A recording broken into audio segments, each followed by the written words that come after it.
ఏళ్ల క్రితం తెలంగాణ సాధించాలని ఆనాడు పిడికెడు మందితో గుండె ధైర్యం తెచ్చుకొని తెలంగాణ ఆంధ్రప్రదేశ్ నుంచి బయట పడితే తప్ప బాగుపడదనే ఉద్దేశంతో ఉక్కు సంకల్పంతో మనం యుద్ధాన్ని ప్రారంభించిన రోజు ఈ రోజు బీఆర్ఎస్ పార్టీ పుట్టిన రోజు. బీఆర్ఎస్ పుట్టినాం, పెరిగినాం, మహాసముద్రమైనాం, ఉప్పెనలాగా ఉద్యమం నడిపినాం. ఆ సందర్భంలో కూడా నేను చాలాసార్లు నాగర్ కర్నూలు రావడం జరిగింది.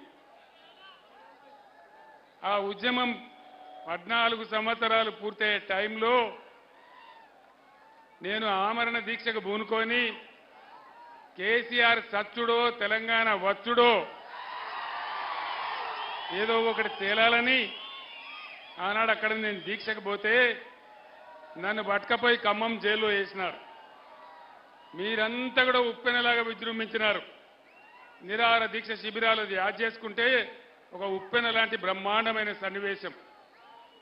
చివరికి కష్టపడి తెలంగాణ తెచ్చుకున్నాం. ప్లీజ్ తమ్ముడు 15 నిమిషాలు మాట్లాడతాను, నేను నినాదాలు లాస్ట్లో చెప్దాం. తెచ్చుకున్న తెలంగాణ ఒకటే మాట నా గుండెలో ఎప్పుడు కూడా ఉంటుంది. నేను మహబూబ్ నగర్ నుంచి ఎంపీగా పార్లమెంట్ సభ్యునిగా ఉన్నప్పుడే ఈ తెలంగాణ రాష్ట్రాన్ని మనం సాధించుకున్నాం. ఆ గౌరవం చరిత్రలో ఎప్పుడు కూడా మహబూబ్ నగర్ జిల్లాకే ఉంటుందని నేను మనవి చేస్తా ఉన్నా. తెచ్చుకున్న తెలంగాణ ఒకటే ఒక మాట, కులం లేదు, జాతి లేదు, మతం లేదు, అన్ని వర్గాల ప్రజలను కోడి పిల్లలు దాదుకున్నట్టుగా 10 ఏళ్లు ఈ గులాబీ జెండా నీడలో బ్రహ్మాండంగా అన్ని వర్గాలను కూడా చేరదీసి బ్రహ్మాండంగా చేసుకున్నాం. అంతకుముందు 50 ఏళ్లు కాంగ్రెస్ తెలుగుదేశం పాలన ఉంటే పాత మహబూబ్ నగర్ జిల్లాలో ఒక్క మెడికల్ కాలేజ్ అన్న వచ్చిందా?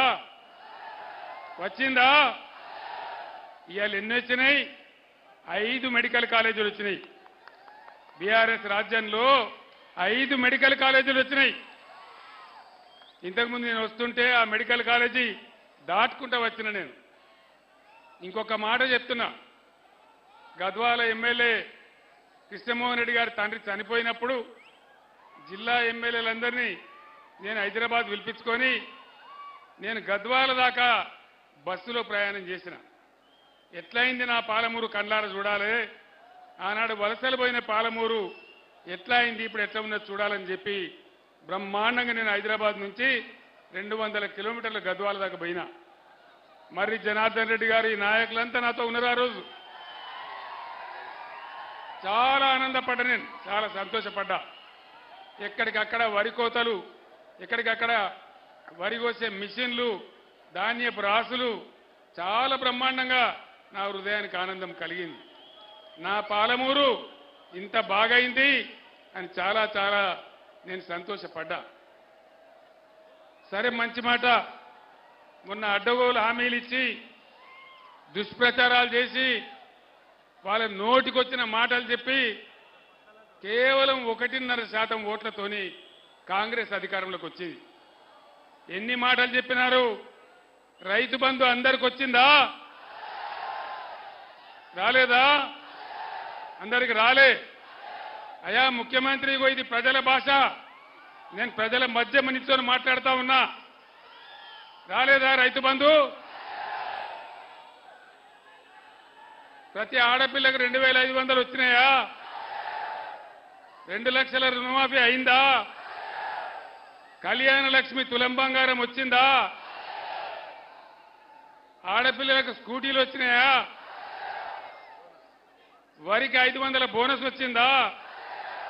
అది బోగసే అయిందా? అంటే ఈ విధంగా చివరికొస్తే ఎండింది ఎండంగా మా కష్టపడి రైతులు పండించి ధాన్యం తెచ్చి కొనుగోలు కేంద్రాలలో పెడితే దానికి కొనే దిక్కు లేదు. 20 రోజులైనా 15 రోజులైనా తప్పుడు వానలు వచ్చి తడిచిపోతా ఉంది తప్ప దానికి కొనే దిక్కు లేదు. ఇది ఇలా ఈ ప్రభుత్వం చేస్తున్నటువంటి పరిస్థితి. బీఆర్ఎస్ గవర్నమెంట్ ఉన్ననాడు కేసీఆర్ ముఖ్యమంత్రి ఉన్నన్ని రోజులు ఒక్క ఏడాది లోపలనే కరెంటు బాగా చేసి 24 గంటలు కరెంటు ఇచ్చినాం. రెప్పగొట్టినంత సేపు కూడా కరెంటు పోలే. మళ్ళా ఈ కాంగ్రెస్ రాజ్యంలో కరెంటు పోతా ఉంది. మళ్ళా రాత్రిపూట బాయిల కాడికి పోవుడు, మళ్ళా తేలుపాములు గుట్టుడు. ఇప్పటికి 225 మంది చచ్చిపోయినారు తెలంగాణ రాష్ట్రంలో రైతులు. కొందరు ఆత్మహత్య చేసుకున్నారు, కొందరు కరెంటు షాటుకు చచ్చిపోయినారు, కొందరు పొలం కాడికి పోయి పాములు గడిచి చచ్చిపోయినారు.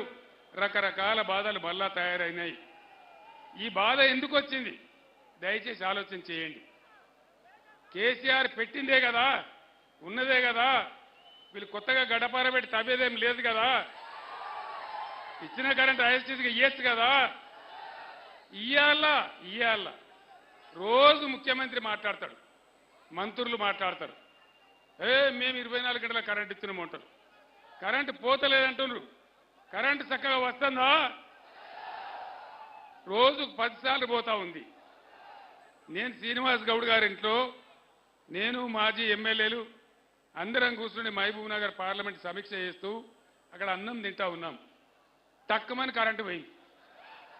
నేనంటే ఏమిరా ఇది కేసీఆర్ని ఇబ్బంది పెట్టానని తీసేసినరా, ఎందుకు పోతుంది అంటే వెంటనే వాళ్ళందరూ చెప్పింది, సార్ ఒక్కసారి కాదు రోజుకు 10 సార్లు పోతుందని చెప్పినారు. ఇగో ఇది ఈ పరిపాలన మీ కళ్ళారా చూస్తా ఉన్నారు. ఇంకొక మాట,